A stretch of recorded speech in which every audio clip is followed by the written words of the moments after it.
What's going on, everybody? Strike City DMV here to give you a review of the second BFL that was on Kerr Lake. Um, it's been a couple weeks since the BFL, but I wanted to give you a review because I've been busy taking care of a bunch of other stuff, family stuff, and getting ready to hopefully move here pretty soon. Those of you that fish with me locally know what I'm trying to do as far as from a moving perspective. But enough of that. Let's get right into it. Kerr Lake, I fished it a bunch of times. It's a lake that I really like. It's another predominantly rock-filled lake. So whenever I get in those rock-filled type of deals, the jig always plays a good factor, as it has in every tournament thus far this year for me. Um, it was a tough day, as most tournaments typically are. We just had a massive, massive cold front come in the night before. It was cold. At blast off, I think it was 33 degrees. So it was cold. The night before it was like 38, and yeah, 2 nights before the tournament it was 38. The night before it was 33-ish, something like that. But it was freezing, basically freezing. So we had to do what we do. We had to slow down and fish. I was with a very, very good boater this time. Very experienced. Fished that lake all his life, 30 plus years. So I picked up a lot of good things from my last boater, and that's what really this whole thing is about: learning and getting better as an angler. So getting right into it, the plan was we're gonna fish some clear water in the morning to try to see if we can get a couple bites out of there. So we fished the clear part of Kerr. Didn't get any action at all, neither one of us. So we aborted that plan, and we hightailed it about 35 minutes across the lake to an area that my boater is very confident in, and he knows, that area. And he got on him. He basically threw a Carolina rig, a jig. I believe he threw a crankbait maybe once, but he didn't get anything off the crankbait. He wasn't really feeling his jig, but his go-to and bread and butter was the Carolina rig by far. That's anybody knows him. He fishes the Carolina rig, and ultimately my boater won the tournament. So getting ahead of myself. So we started out fishing secondary points in this creek. I catch one right off the bat, boom, right off the point. But he was a non-keeper. I caught him on a drop shot, robo worm, MM3 color, which is a purple with a brown underbelly with a little bit of light fleck, red fleck on the purple side of the worm. One of my favorite colors to fish in the robo worm family. Again, I caught one non-keeper, baby, dink, whatever. I threw him back. About 45 minutes later, 30 minutes later, my boater catches a biggin off of that point. It had to be about 4 1/4. Solid fish. We stayed there for about another 45 minutes to an hour, working this point, picking it apart. Nothing else for me, nothing else for him. So we moved to another point. He catches another one, non-keeper. And the second one he caught on the second point was probably about a 2.5 pounder. Maybe a little bit more. Maybe it was a 3. Probably was a 3 pound, closer to 3 pounder. I didn't catch anything. I was Carolina rigging as well. But my setup was slightly different from his. Not that much, but sometimes in bass fishing, all it takes is a slight difference. What he was doing was just slightly different from what I was doing. Even though our base was the same, the way our setups was slightly different. And sometimes that's all it takes is just a hair off, and you're either on them or you're not. So we moved to another point within that same creek. He catches another big one, another 4 pounder. And I'm sitting up here like, man, like he is really whacking them on this Carolina rig. And I only brought 4 rods with me because I fished that lake so much. I'm pretty confident in a Carolina rig, jig, shaky head, and a lipless crank. That's all I had for that lake. Um, so nothing on the lipless. I wasn't getting anything on the Carolina rig, so I was fishing my jig. That's what I'm confident in. That's what I know I'll get more of a quality bite in. And at the end of the day, when you're having a tough day out there on the water, you got to go with what you're confident in and what you feel like you can get bit off of. And for me, it's the jig. You know, all else fails, I'm gonna flip a jig. I don't care where it's at. Grass, rock, sand, mud. I'm gonna throw it in there. Flip it on in there. But anyway, moving right along, we just keep working secondary points within this creek, and he's whacking them. That's what he does. I mean, that's what he does. Whack them on the Carolina rig, and he's setting the hook on orthodox because his back was hurting from a prior surgery, but he was still a hell of an angler. He did a phenomenal job, and I was netting all day. I was netting him. He was catching them. I was netting him. He caught some good ones. I learned a lot about, you know, how he fishes the Carolina rig, what seems to be a little bit more successful from what I'm used to. I fished the Carolina rig, but ever since I moved from south up north, it's kind of been like a forgotten art because I fish a lot of rivers. Down south, it's different. It's completely opposite. We fish a lot of lakes that are deep up, and there's not a lot of grass down south. There's a lot of rock, ledges, sand, clay. Up here, completely opposite. It's a lot of grass. It's shallow water fishing. It took me a while to kind of catch on to figure out how to fish shallow because I'm so used to fishing in 20 foot, 15, 30 foot of water catching fish, and up here it's 3 feet, 5 feet, 6 feet, But it was a good day for me to pick up some good stuff from him. Great guy. Learned a lot. So as we progressed throughout the day, it was just a tough bite.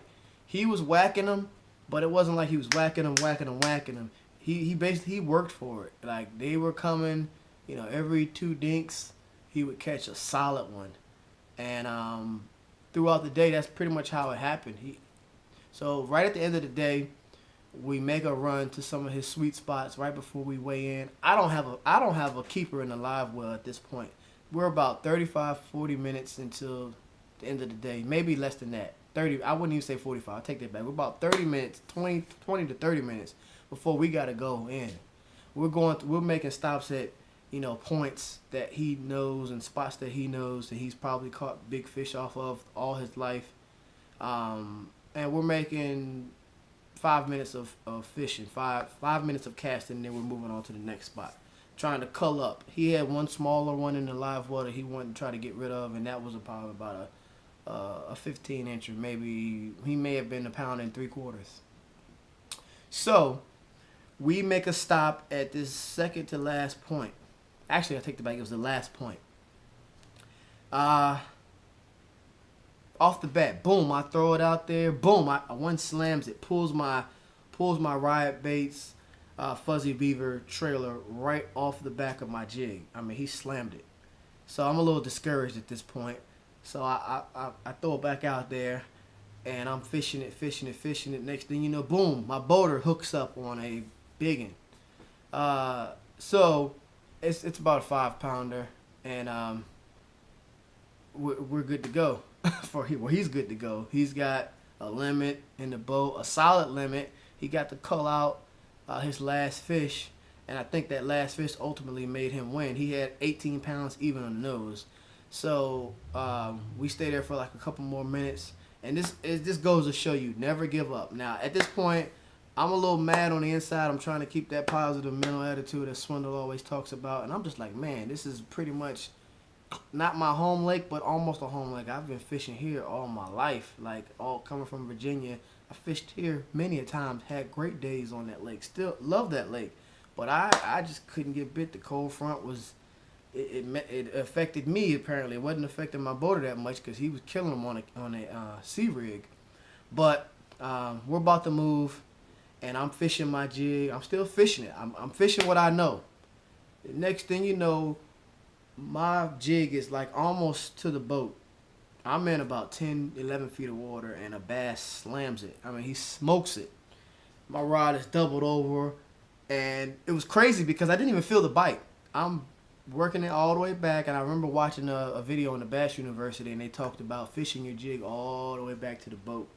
You know, you throw it out there, you got the confidence to fish it all the way back, see what happens. And I just did that. Fished it all the way back to the boat, as opposed to reeling it up, about to throw it back out. I fished it all the way back to the boat, and I never even felt the bite. He picked it up, and I just saw my line take off, and I'm like, oh my God.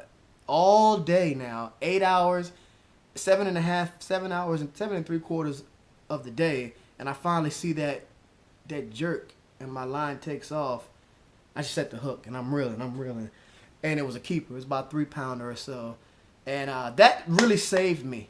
You know, never give up. It goes to show, never give up. That saved me. I ended up getting like, I don't have to look at FLW live, or not live, FLW.com. I ended up getting like 200 and some points, 210 points or something crazy like that. Very high amount of points for that one fish, because it was ended up being a tough day for a lot of people.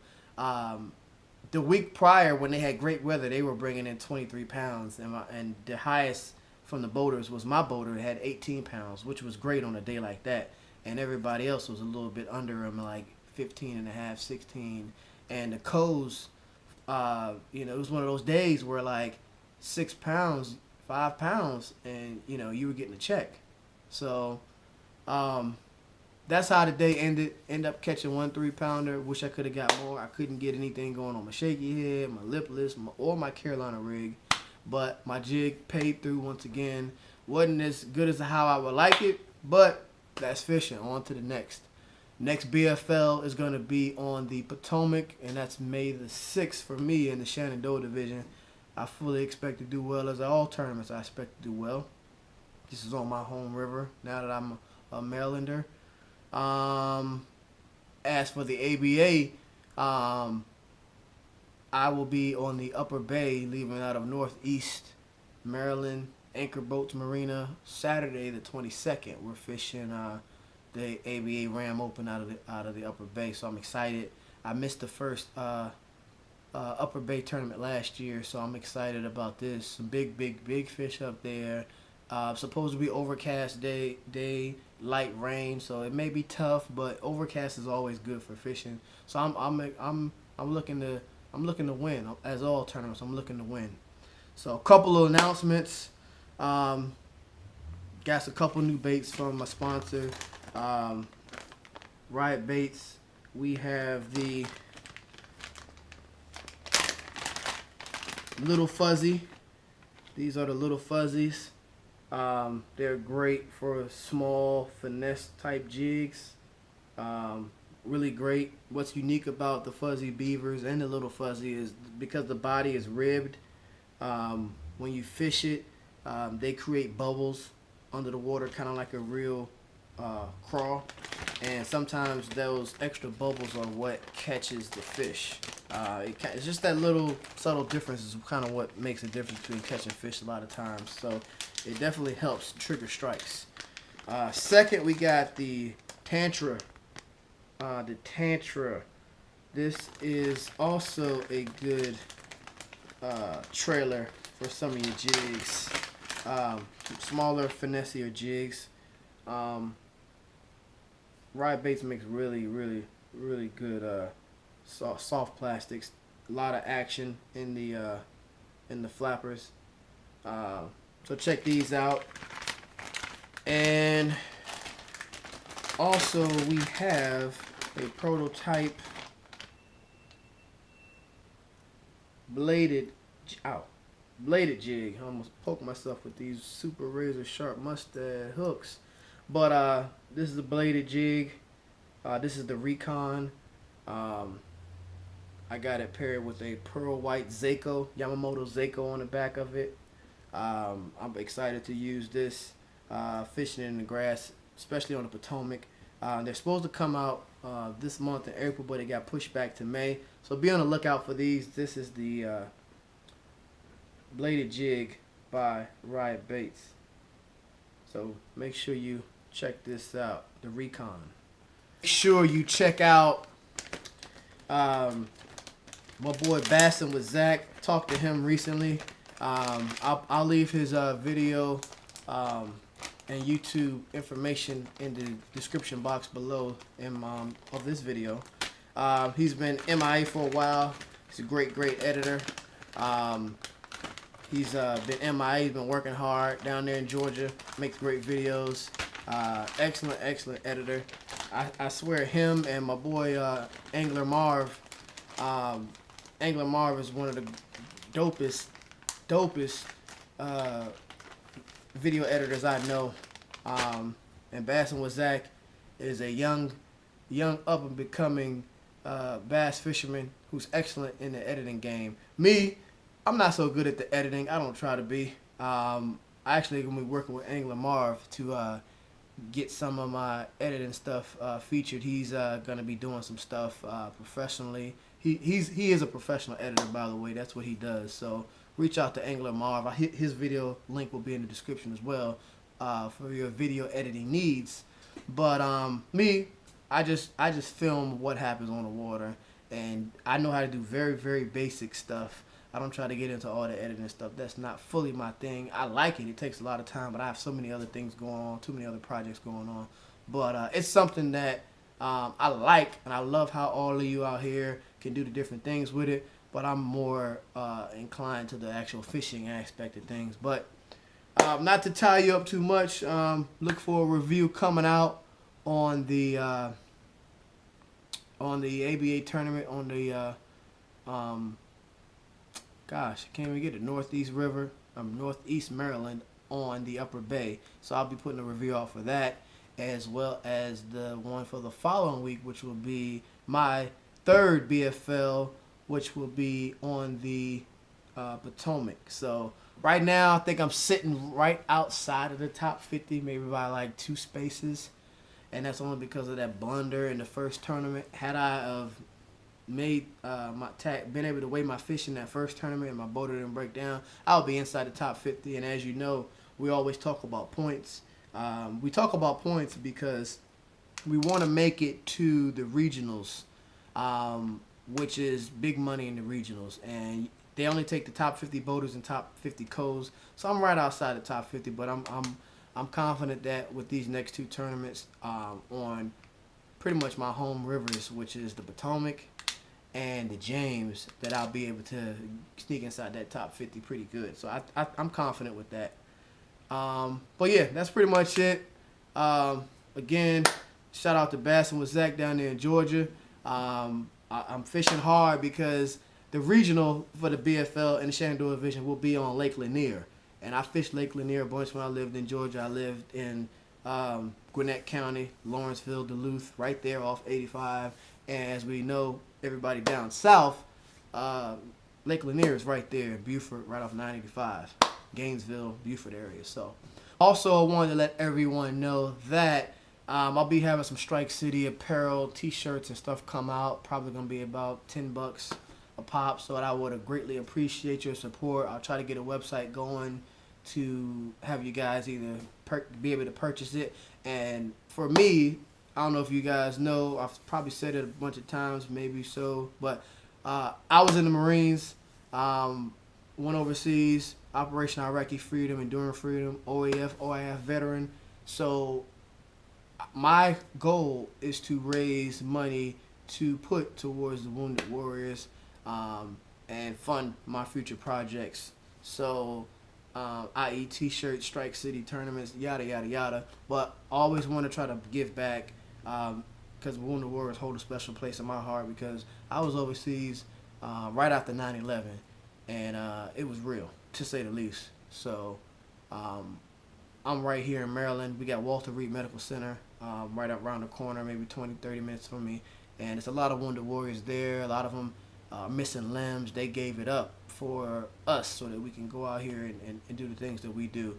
And I always want to try to give back any kind of way I can. So proceeds from anything that I do, part of that will always go to Wounded Warriors, just so you know. So I'm going to be talking about these t-shirts pretty much in every review. So when you see them come out, and I put it on Instagram at Strike City DMV and on my YouTube channel, I would appreciate it if you support. Thank you again. Tight lines, everybody, and we'll talk to you next review.